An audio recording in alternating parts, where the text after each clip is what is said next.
Hello my friends, my name is Don, and today I am back with another Stormbringer magazine. This time I've got issue number 9. This issue comes with the Swamp Kala Shaman, the Realm of Beasts foldout, and it teaches us how to use magic in battle. So here's that Swamp Kala Shaman, as well as his Pot Grot buddy. I have yet to paint them, still they are done in a black primer with a heavy zenithal white over the top. Alright, so I'm going to go ahead and do that fold out first thing. The Realm of Beasts. And this is kind of a long one, so this might run a little extra length.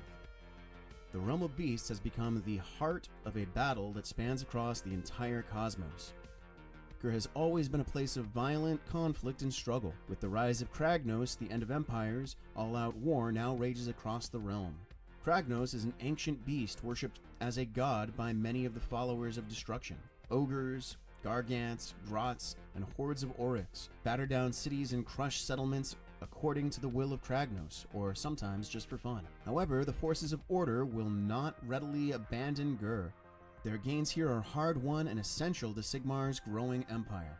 Frontier hunting posts and great cities are homes to scores of mortal citizens and proud cultures that the forces of destruction would annihilate. Settlers embark out into the wilds to found new cities of their own, often coming into conflict with forces that wish the realm to remain wild and untamed. In the most twisted corners of the realm, the followers of the Chaos Gods sow anarchy and disarray.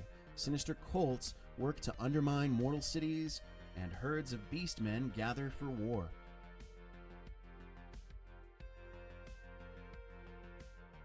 The Savage Wilds. Huge stretches of Gur have never seen civilization. Beyond the walls of the cities are strange and wild places where the very earth shakes with magical energy. Here monsters the size of mountains battle for dominance and territory. Few dare to wander into these places save the battle-hungry forces of destruction or the most bold explorers. Those lucky enough to survive and return tell tall tales of mountain ranges that are actually the spines of long-dead god beasts or wastelands of bubbling, writhing flesh. We have a lovely little map of Gur itself.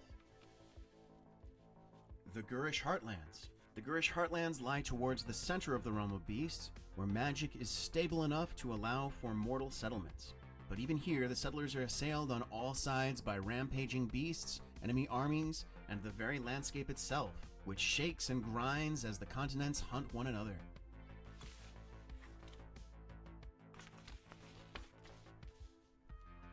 The Great Gut Fort. This towering ogre citadel is a place of constant battle. Maw tribes fight one another in the shadow of its jagged towers, seeking to prove their might and to gain the right to lead the next meat raid. Thunderscorn Peaks. The inhabitants of Excelis frequently send patrols into these mountains in search of Auric shamans, hoping to cut off the tide of greenskin armies that assail their city by slaying their rabble-rousing leaders. Excelis. The city of Excelis is locked in constant war. Auric tribes smash down new fortifications as fast as siege engineers raise them up, while tunneling grots battle free guild guards in the ruins of once great districts. Beastgrave. An eternal battle rages within the bowels of the living mountains of Beastgrave. Treasure seekers are lured to the mountains with promises of riches only to be trapped inside, cursed with eternal life and no hope of escape. Armies of Gur. In Gur, war is life, from battling armies to territorial struggles between colossal creatures. All in this realm must fight to survive. Many great empires have staked a claim in Gur, but it is those who allow their bestial might to truly be unleashed that remain dominant within the realm. Sons of Behemoth. Gur is the spiritual homeland to the Sons of Behemoth. Here, they form territorial tribes led by the mightiest of their kin. Kraken-eater Mega-Gargants guard the coastline, taking treasure from any who wander into their lairs. Meanwhile, War-Stomper Mega-Gargants lead their Stomper tribes to wherever armies fight, joining in for the sheer fun of battle.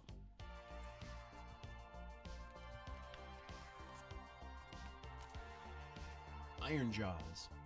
The Ironjaw Oryx have long dominated Gur, ever since Gorkamorka himself rampaged across the realm. Even in the Age of Chaos, the armies that served the Dark Gods could not suppress these armored brutes. The greatest Ironjaw's clan in Gur is the Iron Sons. These orcs are nomadic, roaming across the realm constantly for cities to smash, monsters to kill, and shiny things to loot. The Iron Sons paint their armor bright yellow, for they love to be seen, heard, and feared by all around.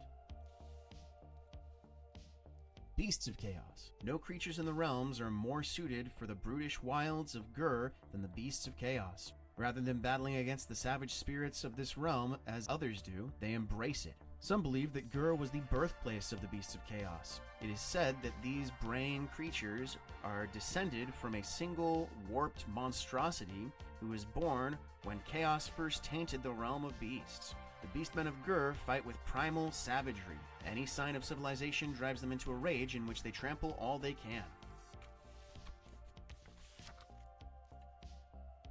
Seraphon. Since their temple ship crash-landed into the region of Mekitepsur centuries ago, the lizard men of the Seraphon have been a terrifying force in Gur. While the Seraphon are celestial creatures pledged to Sigmar's service and the protection of civilization, they are also fierce and violent. Legions of scaled Saurus warriors surge forth from the spawning pits to purge any who seem to be corrupted by chaos. Their leaders ride mighty reptilian monsters when they go to war. Cities of Sigmar. It is through bravery, tenacity, and hard work that the mortal cities in Gur are kept standing. Great cities such as Excelsius are islands of civilization in the wilds. Monsters are not the only threat facing these cities. The wild magic of the realm of beasts also destroys all in its path. Special spell hunters chase down these wild magics to bind or dispel them. While their existence is precarious, the cities of Gur offer a great bounty to Sigmar's growing empire, such as ample beast flesh, arcane artifacts, and veteran soldiers. Alright, I'll go ahead and open it up and start with the magazine. Gods and God Beasts. The gods and god beasts are as old as the realms themselves. These beings derive their divine strength from the raw elemental magic of the realms. Some are good and some are evil, and all are incredibly powerful.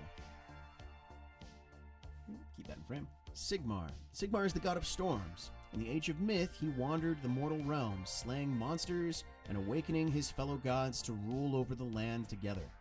Alariel.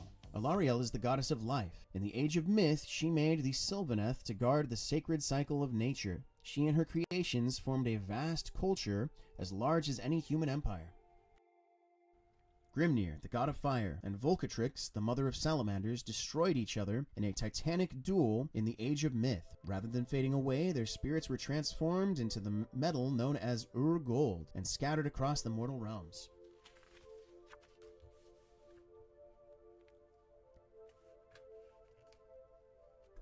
Each of the gods and god beasts pursues their own goals. Some seek to build empires and gather mortal followers, while others rampage across the realms according to their whims. There are many gods and god beasts, and each of them are renowned and feared for their deeds. When they battle, the realms tremble. Behemoth. Behemoth was a colossus of living stone who battled Sigmar in the Age of Myth. He is the father of the Gargants, huge humanoids who have inherited Behemoth's love of violence. Argentine. Argentine is a great silver worm who dwells in the realm of metal. During the Age of Myth, the molten waterfalls of the Hanging Valleys were heated by his warpfire breath.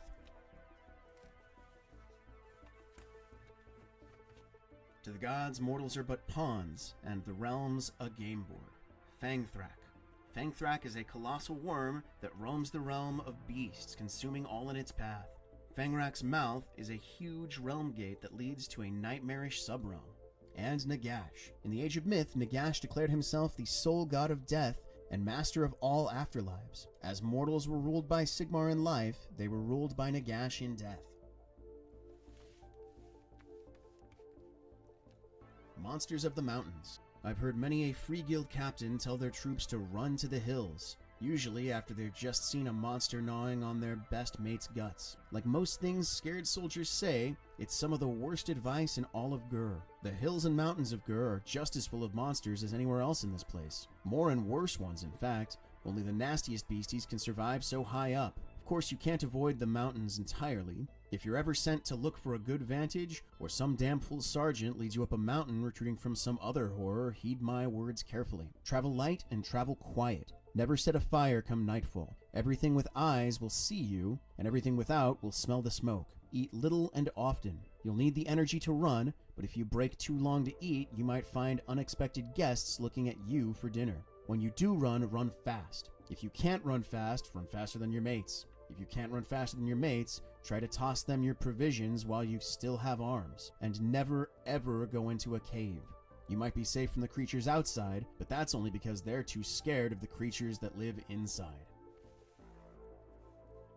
Stonehorns. Stonehorns must keep moving constantly. If they stay still, their stone bones will fuse in place. As such, they are restless and volatile creatures, always on the verge of stampeding violently. The only people crazy enough to try to tame Stonehorns are the ogres, and even they know to fear these mountain monsters. Stonehorns feed on rocks and gems. If you've ever seen one of their skeletons in a museum, you'll see it's made out of stone.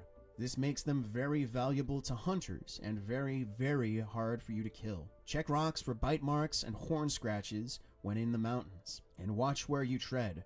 The wrong rock might turn out to be a sleeping Stonehorn's head.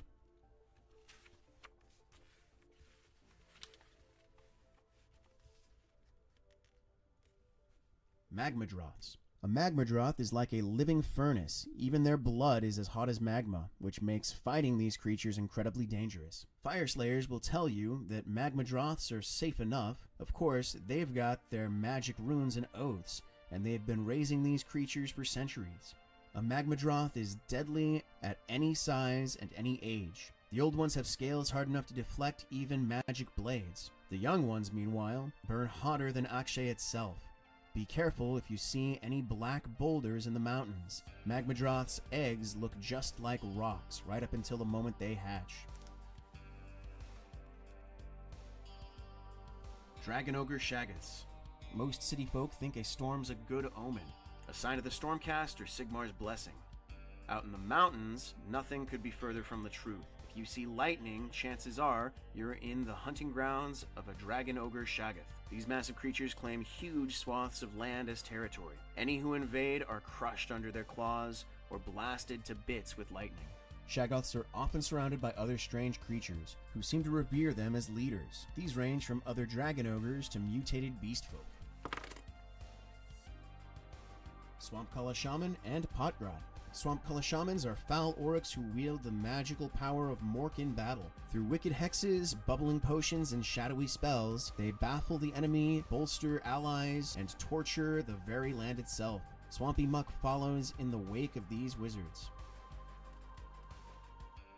Bringers of Foulness. Swampkala Shamans are masters of dark and mysterious swamp lore. They have a deep connection with the marshes where the cruel boys live, and they use the slithering creatures found within to brew incredibly toxic potions. These concoctions are used to poison the land itself. When a Swampkala Shaman's brew is applied to magical ley lines in the mortal realms, it causes foul swamps to bubble up from the ground. Enemies panic as the earth beneath them turns into a sucking mire.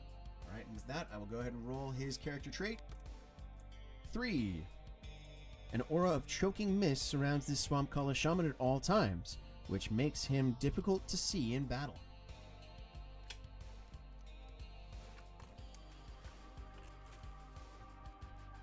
Alrighty, over here we have the traits for the Potgrot and the name. Let's roll that one up. We get 1. His name is Sima. This Potgrot is used as a test subject for his master's vilest and most potent brews, yet somehow it remains alive. Alright, we're going to go ahead and roll up a name for the shaman as well.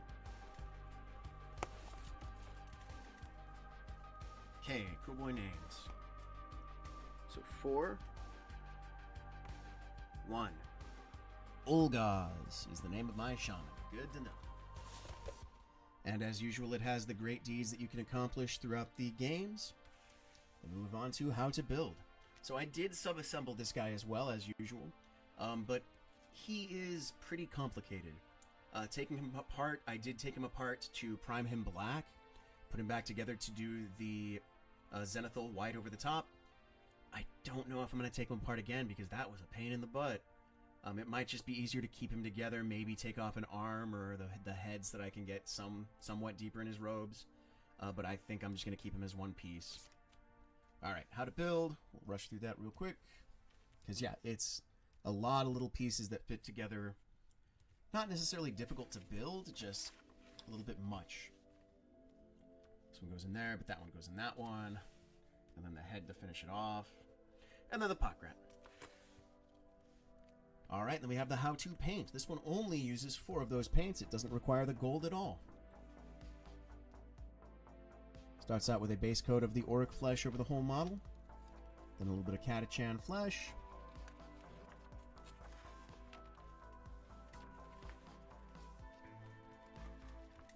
More base coating. A lot more of that Catachan flesh. The metallic. And a little bit of Cantor blue for those potions and bottles. And there's that final gallery.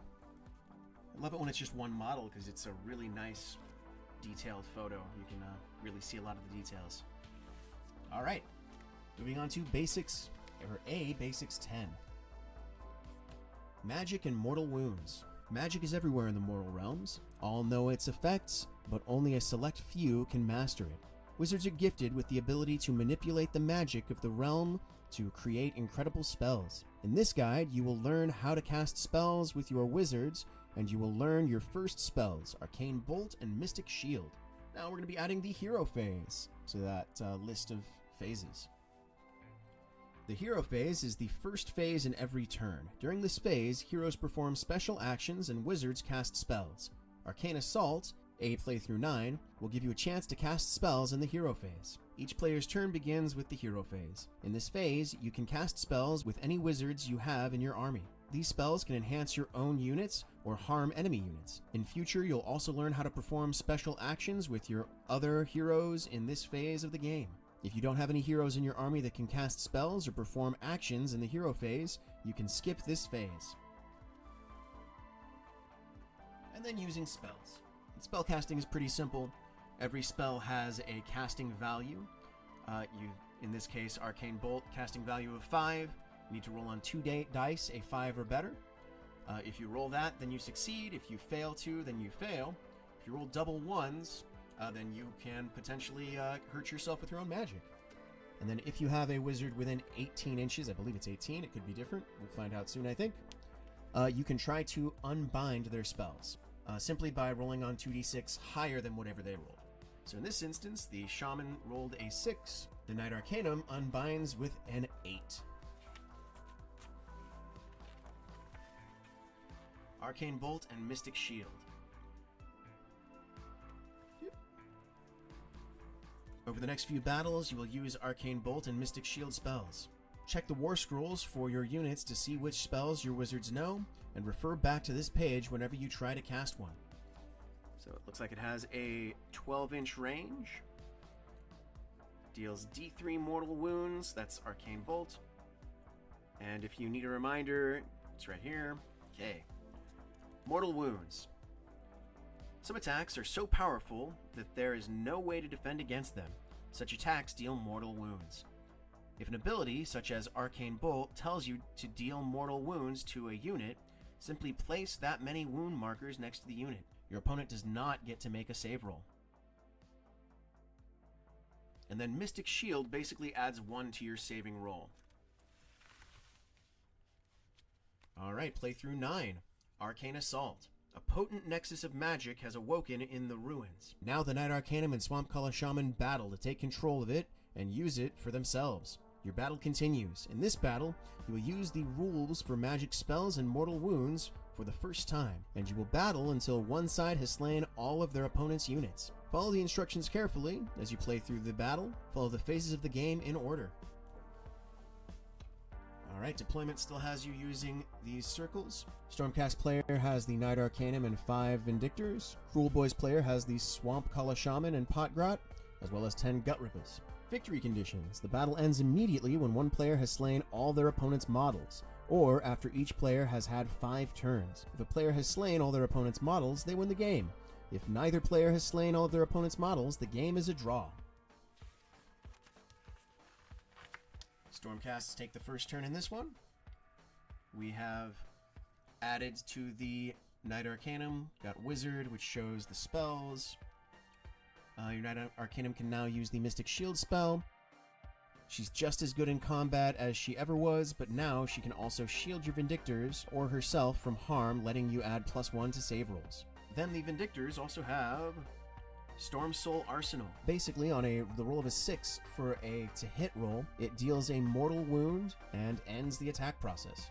So if you roll 5 dice, 2 of them are 6s for their attacks, you keep rolling with those 3 if they hit, but those 2 6s immediately deal a mortal wound to whoever they're attacking.